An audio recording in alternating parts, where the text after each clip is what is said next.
Welcome to Espresso Briefings by Business Europe. Timely insights and expert perspectives served in short, sharp episodes to fuel your thinking. Hello and welcome to this special episode of Espresso Briefings. My name's Alan Sherlock. I'm Manager of Strategic Engagement at Ibec. Next week, Fredrik Persson steps down as President of Business Europe, concluding a defining 4-year tenure, leading 25 million enterprises through a pandemic, an energy crisis and massive geopolitical shifts. He joins us today to reflect on his presidency and what lies ahead for European business. Fredrik, a very warm welcome to this special episode. Delighted to have you here. Thank you, Alan. Fredrik, as I said, next week you step down, ending that 4-year tenure as President of Business Europe and being that spokesperson for 25 million European companies. Before you went into the job, what were your expectations and what did it actually turn out to be? That is such a good starting question. I honestly think that I came with the experience from being the president of the Swedish Federation, and I'd attended numerous Business Europe events. So I thought I had a view of the work, but honestly, it turned out to be so much broader and wider, and I didn't expect Brussels to have such a defining influence on the national scene. So I think that is sort of a general reflection. We always stay in our bubble, and I honestly was a bit in my Stockholm bubble. I think I had a similar experience myself. I spent 6 months in Brussels, having been in Ibec and in the Irish institutions for a very long time. And I think it's only once you get in amongst the work of Business Europe that you truly appreciate the depth of the impact. It truly has been an extraordinary period. During your tenure, we've seen a pandemic, who'll forget that, the Russian war in Ukraine, an energy crisis, and now this fracturing transatlantic relationship. What does this turbulence tell us about what Europe actually needs right now? I think Europe was coming out of a situation where Europe felt that we're in control. We're in a good place. We're in the lead. But quite honestly, that was not the case. And that was not something that had happened in the last 4 years or 5 years. That had been a continuous process in the last decades. Europe has been falling behind in terms of growth. And growth is really the key here. Because if you don't outperform on growth, all and every ambitions will be academic. It doesn't matter what goal you set on the digital transition or the green transition, you will be falling behind. So I think that was sort of the awakening call for Europe, and that came through the Russian war in Ukraine, which hit Europe in an asymmetric way. In a sense, with the pandemic, the weaknesses were covered up because the pandemic struck all across the globe. But here suddenly we had something that hit Europe specifically, and that put into the spotlight the weakness of Europe. And that comes to my sort of key learning in these 4 years. Europe needs to focus on what we can achieve on our own. The rest we can adapt to. We cannot complain about it, and we cannot use it as an excuse, but to get our own house into order. To pick up on something and a little bit kind of off script for a moment, but the pandemic, I think we saw an awful lot of businesses doing exceptional things. During that time, what are your kind of observations in terms of some of the really interesting things that were achieved at a national level with influence from Business Europe during that time of the pandemic?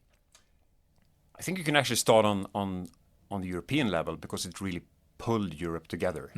And there were some extraordinary work done by the Commission, by the Council and by the Parliament, because then we showed that we can actually prioritize speed. When the EU wants to move fast, it can, but it moves so seldomly fast. So I think that was the key takeaway from it. When you're in a tough situation, that builds a stronger Europe. But as soon as that pressure goes away, we're back in the old tracks again. So I would like to see sort of the urgency that the pandemic created, and honestly, the urgency that the Russian war in Ukraine created in the beginning, that urgency needs to be translated into the economy and sort of the key question to getting growth back to Europe, because that is what can protect our European values. That is what will create innovation and build a Europe for the future for the coming generations. And honestly, with this now upcoming Irish presidency, that will set the tone in terms of competitiveness for generations to come. Mm-hmm. So it's an interesting point, though, isn't it, though, that essentially the crises that Europe is presented with shows where the capability is, and the frustration from a Business Europe point of view is, well, why can we not just always show up like this? An interesting point. So this is something that I was unaware of today, until today, but apparently early in your presidency you were known as the Reaper. For warning that Europe was falling behind as a place to invest. And then 3 years later, Mario Draghi published a 400-page report saying essentially the same thing. So you're in ahead of that Draghi report. What has changed since then? And do you believe that the bold ideas can actually move European policy? Coming out of industry and business, and before becoming a business leader, I worked as a CFO. I'm a bit of a numbers guy. Mm-hmm. So I thought, okay, let's bring the facts to the table. And that's what I spent my first 6 to 12 months doing. And because, of course, when you spoke to commissioners and they were saying, business is always, you're never content. You're always disappointed. You're just complaining and you're painting a grim picture. This is not the case. Europe is doing really well. And I said, okay, let's look at the numbers. You are saying that investments are flowing into Europe. That is not the case. They're flowing into the US. And I guess that I laughed when you said the Reaper. And that's what was whispered behind my back, sort of the bearer of incorrect bad news. But I and Business Europe just kept on pushing for the facts. This is the case. We're falling behind, and it's not caused by the current commission. This has been going on for decades. And finally, and I think that message came across. And we also had sort of a switch and turned into von der Leyen too.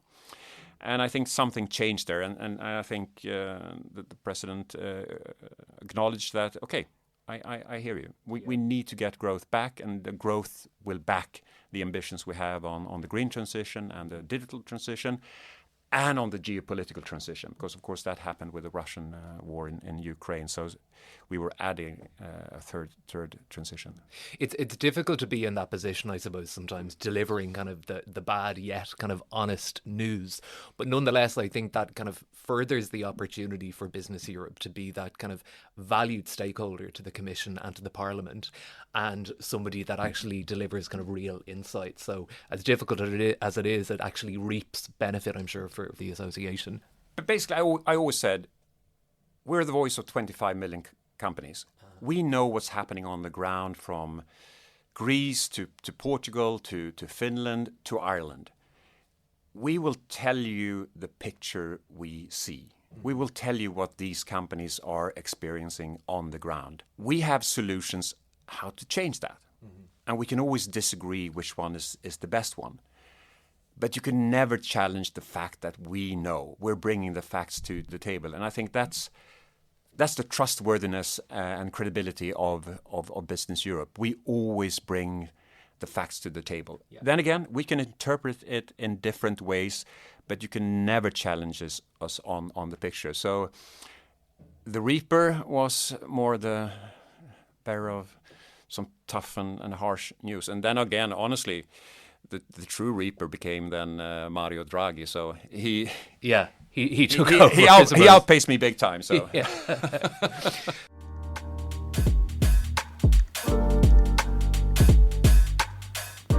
So to look back kind of, I suppose, in terms of your own experience, your own the opportunity, I suppose, that this has presented, did you go into this tenure with a motto kind of for your presidency of 4 years? Was there anything in particular that you had in mind? Yeah, I think you're alluding to unity and urgency. Mm-hmm. And that goes, of course, within the Business Europe family, but also within Europe. Europe will be stronger when we're united as 27 countries. And I think being on the outside, the ones have left have shown that is not a good proposition. But it's also super important, of course, that Business Europe speaks with one voice. Probably the most common question I always got, isn't it hard to reach an agreement with 42 member federations? It must be a nightmare. Honestly, it's not. It can be a tad bit tricky, but I mean, business is much more tricky, to be honest. And it is the same challenge you have on a national level as well. But knowing that when we reach that common voice, it carries such clout in the discussions with the Commission. Because we're not sectorial, we're not just representing the large companies, we're not just representing the SMEs. We can, hand on heart, tell the Commissions, 25 million companies. It is a super strong voice, and also coming as one voice. They listen. Yeah. They listen, and they listen hard. So getting that unity, and then again, as a business person, my God, things are always too slow.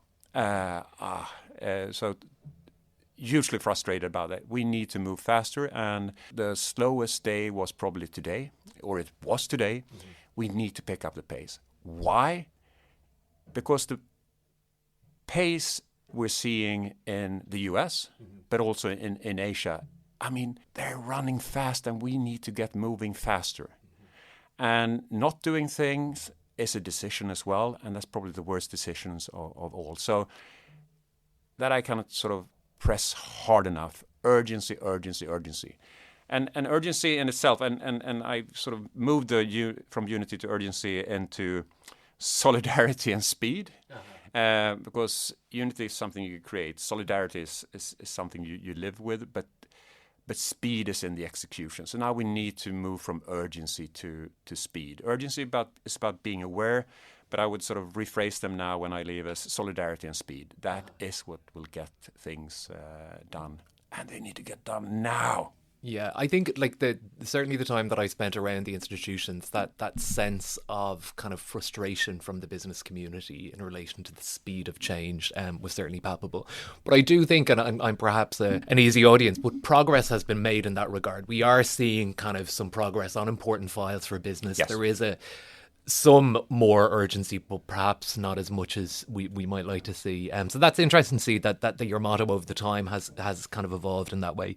So to wrap up, I suppose, Fredrik, the benefit of hindsight is a wonderful thing. And after 4 years at the centre of European business policy, is there anything that you wish you knew then that you know now? First, I'm happy I didn't know that it was that the speed was lacking, because then I would have been hugely frustrated at the start as a business person.